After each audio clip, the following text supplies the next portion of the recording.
Hello, I'm Eric Wheat, and I'm in beautiful sunny Kentucky visiting Maker's Mark Distillery.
Alrighty, so on my third day in Kentucky, my first stop was at Maker's Mark.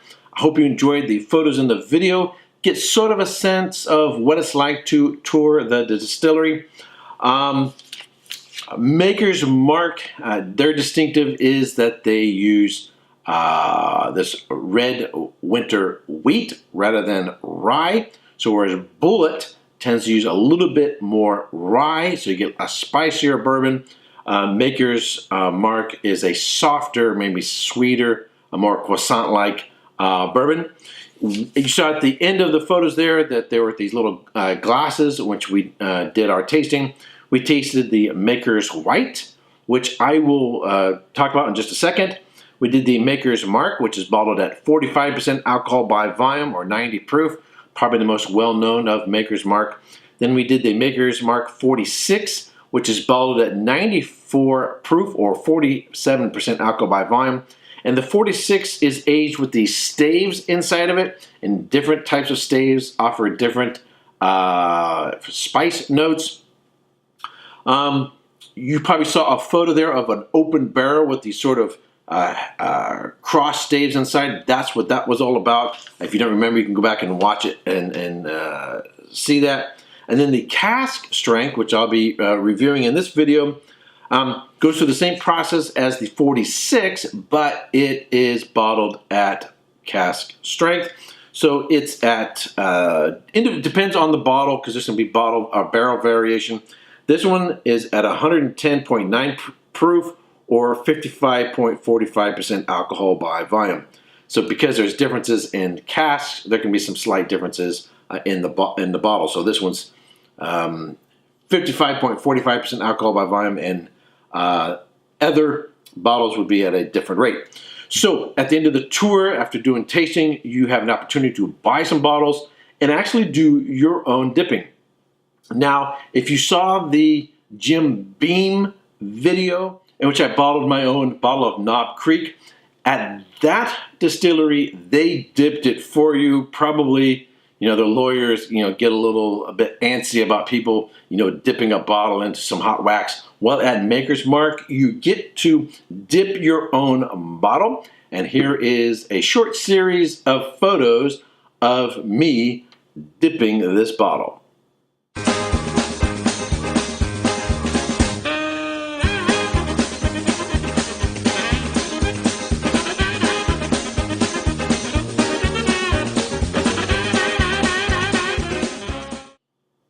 Alrighty, so they have you put on protective gear and protective gloves, and there's someone there to, make sure you don't do anything stupid or crazy with the bottles.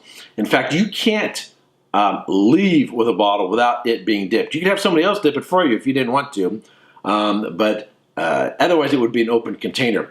So one of the unique things about Maker's Mark is how much handcraft goes into making their bourbon. Along the way, you get to see them make the labels, and you get to take home one of the labels that are printed on these really, really old machines by hand.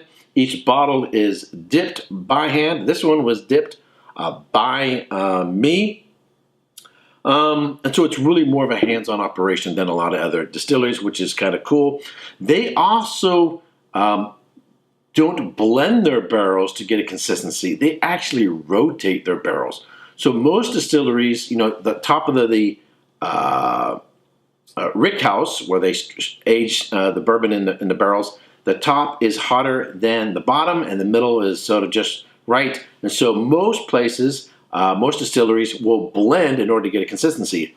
Maker's Mark will actually move the barrels around in order for them to all get even exposure. That's kind of expensive in terms of labor, and when you move the barrels, you get a little bit more evaporation. In Scotland, barrels evaporate about 2% because it's a cooler region than Kentucky. Kentucky bourbon barrels typically lose about 4% to angel share. If you're moving your barrels around, you're probably losing, I would guess, around 5 or 6% at least. One of the things I like about Maker's Mark and these wax coverings for their caps is they do have a pull tab. I actually reviewed a Maker's Mark when I was studying for the Unit 4 exam for the Wine and Spirit Educational Trust. I reviewed a Maker's Mark Mini. There are bottles of wine out there that port is probably the most common, that are dipped in wax, and typically wineries don't put that pull tab, which makes removing the wax a major hassle and a real mess, because you have to sort of take a knife and carve around the wax in order to try to get it off, and it's just a big hassle. So the fact that they put a pull tab is really, really nice. I will not be tasting this Maker's White. This is White Dog. We had the opportunity to taste White Dog. In Scotland, they call it a new make. It is the spirit before it goes into the barrel. So I got to taste it at Jim Beam, actually straight from the barrel itself. At Maker's Mark, we get to taste it in a little tiny glass. And I was really glad I did, because I really wanted to get a sense of what the spirit tastes like before and after. When we're studying wine, I have tasted wine at all the stages imaginable, from eating grapes off of the vine, from eating the grapes just after you crushed them, from tasting them out of the tank, tasting them out of the barrel, tasting after aging after a year, tasting them en primeur, which is before they go on market, taste them again 4 years later, 5 years, 6, 7, 8, 9, 10 years later, so that you can get an understanding of the entire growth and evolution of a wine from beginning to end. Well, I really wanted to do that on this trip. It was one of the main things that I was hoping for, so that I could sort of get a sense in my own mind as to what they taste like. And in terms of bourbons that don't spend as much time in oak, in fact, in my last video, I mentioned that one of the bourbons from Jim Beam had this character that reminded me of sort of a cross between a bourbon and an Irish whiskey. And the reason why is because it spends so little time in barrel that it still carries some of the characteristics of the new make spirit. So what does White Dog, or they call this Maker's White, taste like? It's sort of like a cross between a tequila with a little bit of mint and some aloe vera. It's not something I personally would want to sit around and sip. The idea, though, is if you buy Maker's White, is you can put other things into it. You could steep it in cranberries and cherries and all kinds of fruit and make your own version. This would be the same thing as a moonshine. So I bought this bottle and brought it back. I don't think you're going to find it in stores anywhere. I brought it back for purely academic purposes. Sometime in the future, if I'm doing sort of a tasting of bourbons and want to talk about what it tastes like before and after I spent time in a barrel, I wanted a bottle of this. I'm sure you could probably order one from the distillery, but I don't think you're ever going to see that in the store. Alrighty, so let's see if we can pull this tab. And it seems to be coming off really, really super easy, which is really, really nice. Greatly appreciate that. Nice, neat, and clean. Like that sound. Got a nice little cork in there.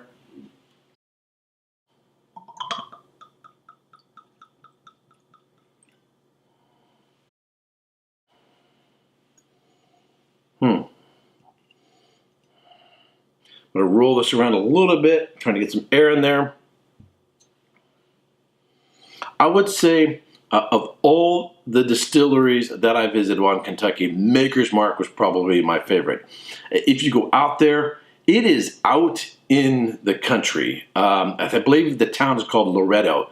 You're going to drive a lot of very narrow, windy country roads, go by some really lovely homes out in the country. But it's nowhere near anything else, no restaurants, no downtown area. It's not near any other distilleries, but it's a really beautiful drive. But if you're going down that road and there's a slow-moving tractor or something like that, because you're out in the country, you're going to have sort of a slow drive. But I highly recommend it. Really, really beautiful. And I think you get a real sense of what the Kentucky countryside is like. They also have on the property a little tiny restaurant. So after you do your tour, if you're kind of hungry, you can go eat there. I went there and had a really, really nice sandwich. Everything seems to be, I would say, artesian food. It's not slop. It's really, really good food. All right, on the nose, pronounced aromas of light corn notes. For a cask strength whiskey, I was expecting a bigger sort of tingle in the nose, but I'm not getting one, which is kind of nice. It's sort of light, buttery caramel, light corn notes. It does have this sort of buttery croissant character to it. Golden raisins, butterscotch, a little bit of toffee, honey, caramelized or crystallized honey, baked bread, a little bit of spice, vanilla, cinnamon, cardamom, and it smells sweet on the nose. It has also some florals on the back end. Really, really nice. On the palate,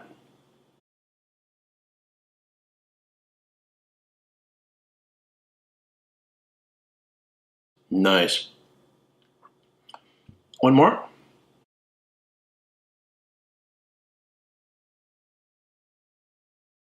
Nice.